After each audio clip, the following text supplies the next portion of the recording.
नमस्कार मेरे प्यारे बच्चों, आज हम आपको यूपी बोर्ड के कुछ मोस्ट इम्पॉर्टेंट क्वेश्चन लेके आए हैं जो हर बार यूपी बोर्ड में आया करते हैं और बच्चे को परेशान भी करते हैं। तो उन क्वेश्चनों को हम आज आपको पढ़ाएंगे। देखिएगा कितने सिंपल तरीके से हम आपको बताएंगे ये क्वेश्चन, और जो हर बार पेपर में आया करते हैं। तो आइए चलते हैं बच्चों, हम इस क्वेश्चन को बताते हैं। आपने पढ़ा होगा और ये क्वेश्चन आपको कठिन भी लगते हैं। तो क्या होता है, आपने पढ़ा है, सिद्ध करना है। प्रश्न है, सिद्ध कीजिए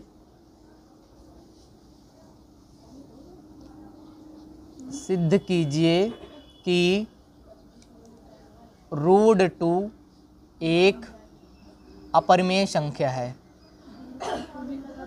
अपरिमेय संख्या है। अपरिमेय संख्या है। देख रहे हैं बेटा, जो ये क्वेश्चन लिखा हुआ है, सिद्ध कीजिए कि √2 एक अपरिमेय संख्या है। ये क्वेश्चन बार बार आता है बोर्ड में और बच्चे को परेशान भी करता है। देखिए हम इसको कितने सिंपल तरीके से आपको बताते हैं। तो इसमें क्या करते हैं बेटा, इसको पहले हम मान लेते हैं। माना √2 एक परिमेय संख्या है। कौन सी संख्या है? परिमेय संख्या है।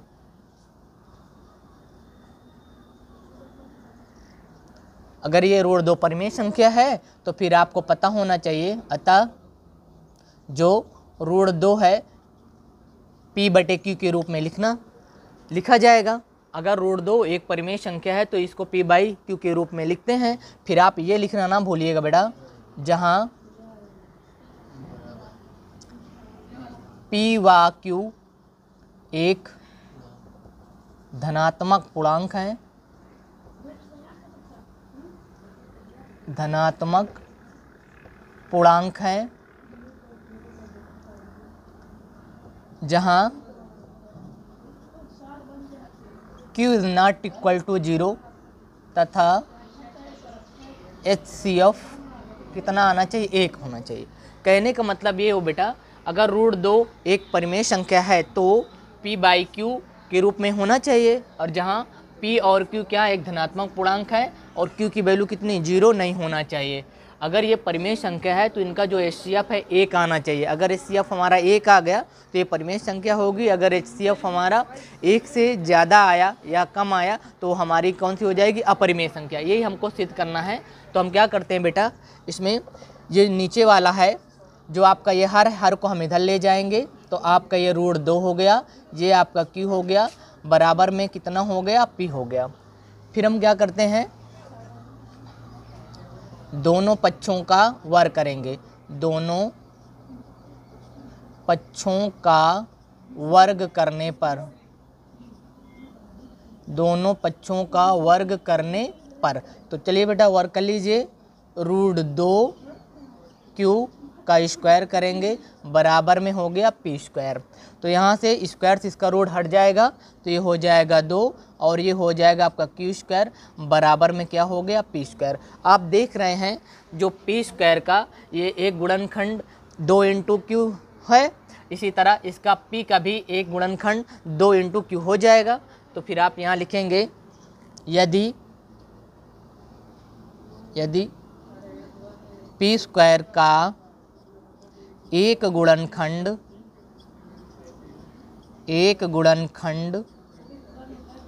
2 है तो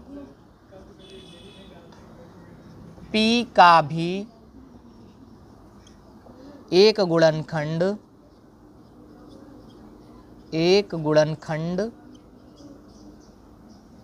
2 होगा।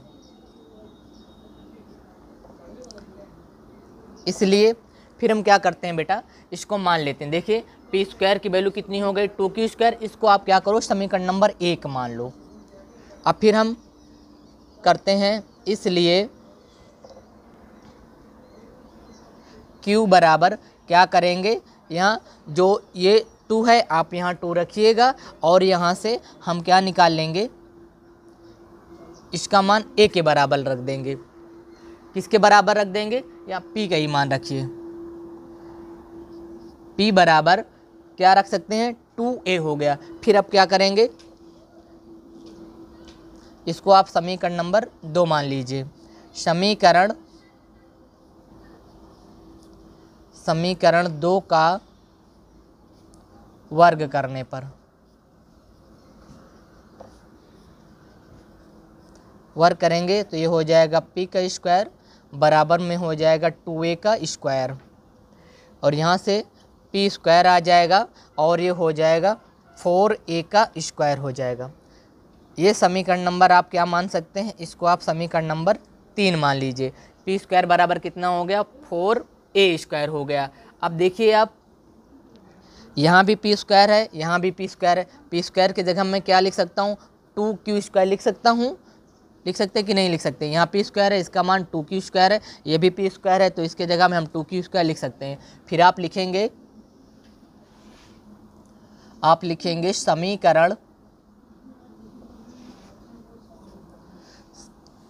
समीकरण 1 व 3 से, समीकरण 1 व 3 से देखिए p स्क्वायर है, क्या लिख सकता हूँ, 2q स्क्वायर। हम इस समीकरण में रखेंगे तो ये हो गया 2q स्क्वायर बराबर में ये हो जाएगा आपका 4a स्क्वायर। यहाँ से मैं q स्क्वायर का मान निकालूंगा, q स्क्वायर बराबर हो जाएगा 4a स्क्वायर अपान में कितना हो गया, 2। अब इस 2 से मैं इसको काट दूंगा तो ये होगा q स्क्वायर बराबर कितना हो जा रहा है, 2a स्क्वायर। अब यहाँ भी देखिए, यदि q स्क्वायर का ये गुणनखंड 2a स्क्वायर है तो q का भी एक गुणनखंड कितना होगा, 2 होगा। यदि q स्क्वायर का एक गुणनखंड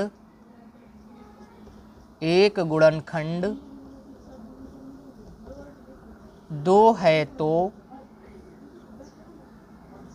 q का भी एक गुणनखंड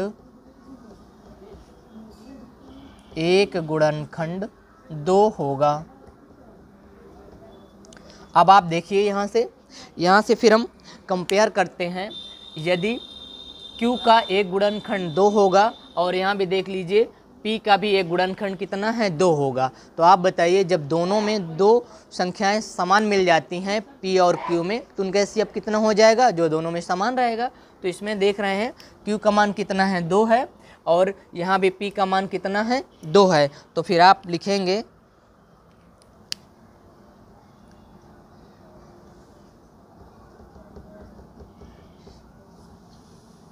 संख्याओं p व q का एचसीएफ कितना हो जाएगा, 2 हो जाएगा। कि देखिए q का मान भी कितना है, 2 है, और यहाँ देखिए p का मान भी कितना है, 2। जब दोनों में 2 का मान मिल रहा है तो एचसीएफ इनका कितना हो जाएगा, 2 हो जाएगा। अब हम पहले ही बता चुके हैं आपको कि यदि p व q आपकी परिमेय संख्या रहेंगी तो उनका एचसीएफ कितना आना चाहिए, 1 आना चाहिए। आप यहाँ देख लीजिए p व q का एचसीएफ कितना है, 2 आ रहा है। अगर 1 आता तो हमारी संख्याएं परिमेय होती। अगर एचसीएफ कितना आ रहा है, यहाँ 2 आ रहा है, तो इसलिए ये कौन सी संख्या हो जाएंगी, अपरिमेय हो जाएंगी।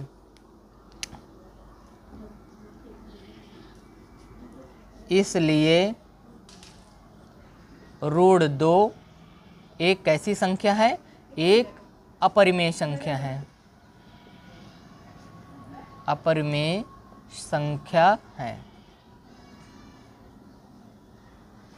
तो आपको बेटा हम बार बार कह रहे हैं, ये क्वेश्चन इतना इम्पॉर्टेंट क्वेश्चन है, इसको 1-2 बार अच्छे से देखिएगा, फिर आपको अच्छे से पूरी एकदम लर्न हो जाएगा। और ये तैयारी इसको जमकर करके जाइएगा। इसमें हम आपको दे रहे हैं 1-2 क्वेश्चन हैं, आप इसको होमवर्क में करिएगा।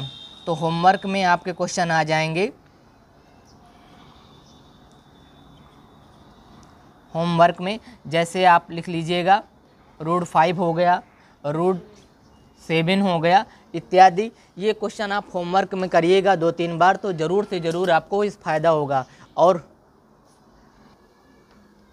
आइए बेटा आगे हम क्वेश्चन नंबर 2 करते हैं। सिद्ध कीजिए 2 प्लस रूट 3 एक अपरिमेय संख्या है। हम आपको बार बार कह रहे हैं, पहले वाला जो क्वेश्चन था रूट 2 या रूट 3 या रूट 7 अपरिमेय संख्या है, और दूसरा इसका है 2 प्लस रूट 3 एक अपरिमेय संख्या। इन दोनों में से एक को निश्चित आना है। अब चाहे ये वाला आ जाए चाहे वो वाला, हमें तो तैयारी दोनों क्वेश्चनों की करना है, तो दोनों के लिए आप तैयार रहिए। तो ये वाला क्वेश्चन हम आपको बता रहे हैं कि दोनों क्वेश्चन को आपको बढ़िया अच्छे से तैयार रखना है। तो चलिए बेटा करते हैं इसको। देख रहे हो, सिद्ध कीजिए 2 प्लस रूट 3 एक क्या है, अपरिमेय संख्या है। इसमें हम क्या कर लेते हैं, इसमें भी मान लेते हैं, माना 2 प्लस रूट 3 एक परिमेय संख्या है, एक परिमेय संख्या है, परिमेय संख्या है। जब परिमेय संख्या है तो आप जानते हैं इसको p बाई क्यू के रूप में लिख सकते हैं। तो ये 2 प्लस रूट 3 बराबर में p बाई कितना हो गया q। फिर आप यहाँ लिखेंगे जहाँ p व q एक धनात्मक पूर्णांक है। ये सब लिखना मत भूलिएगा, तभी आपको फुल में फुल नंबर मिलेंगे। अगर आप कुछ भी छोड़ देंगे तो फिर नंबर आपके कट जाएंगे। तो ये चीज़ लिखना बहुत ज़रूरी है।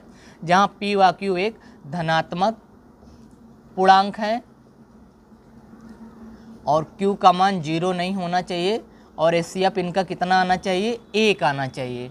यदि q का मान 0 न रहे और HCF 1 रहे तो ये कैसी संख्या होती हैं, एक परिमेय संख्या होती हैं। तो हम इसमें क्या करते हैं बेटा, इसको ध्यान देना है कि जो ये मान लिखा रहता है p बाई क्यू के रूप में हो गया, तो जिसमें रूट नहीं लगा होता उसको हम उस तरफ पक्षांतर करते हैं। तो ये हो जाएगा रूट 3 p बाई क्यू। इस 2 को मैं उधर ले जाऊंगा तो किस में हो जाएगा, माइनस में हो जाएगा। देखिए इधर प्लस में, इधर गया किस में हो गया, माइनस में हो गया। फिर इसके बटे में आप 1 कर लीजिए, 1 का गुणा p में करिए तो आप p आ जाएगा, और q का गुणा 2 में करिए तो आ जाएगा 2q, और q का गुणा 1 में करिए तो कितना आ जाएगा, q आ जाएगा।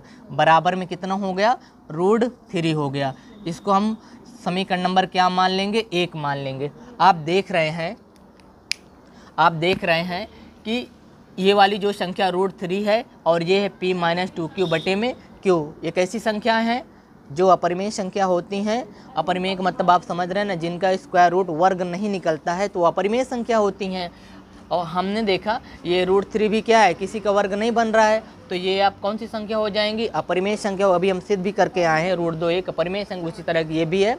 और ये p बाई क्यू के रूप में, मतलब यहाँ अंश भी है और हर भी है। ये कैसी है, ये एक परिमेय संख्या है। तो हम देख रहे हैं कि आप देख रहे हो कि इसका जो बायां पक्ष है ये आपका कैसा है, अपरिमेय है, जो दाहिना पक्ष है वो कैसा है, एक परिमेय है। तो आप देखेंगे चूंकि यहाँ रूट 3 एक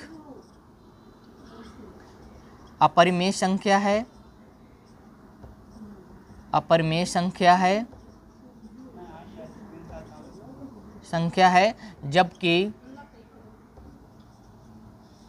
जबकि p माइनस 2q अपान में q एक कैसी संख्या है, एक परिमेय संख्या है, एक परिमेय संख्या है। अतः दोनों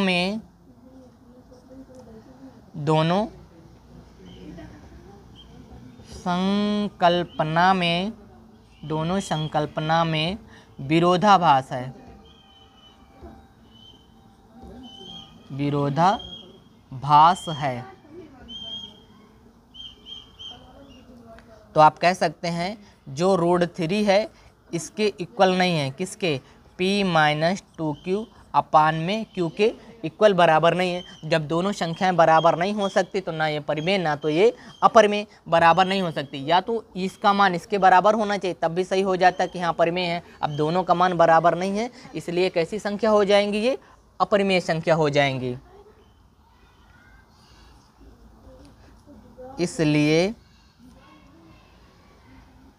कितना है, ये 2 प्लस रूट 3 एक अपरिमेय संख्या है, एक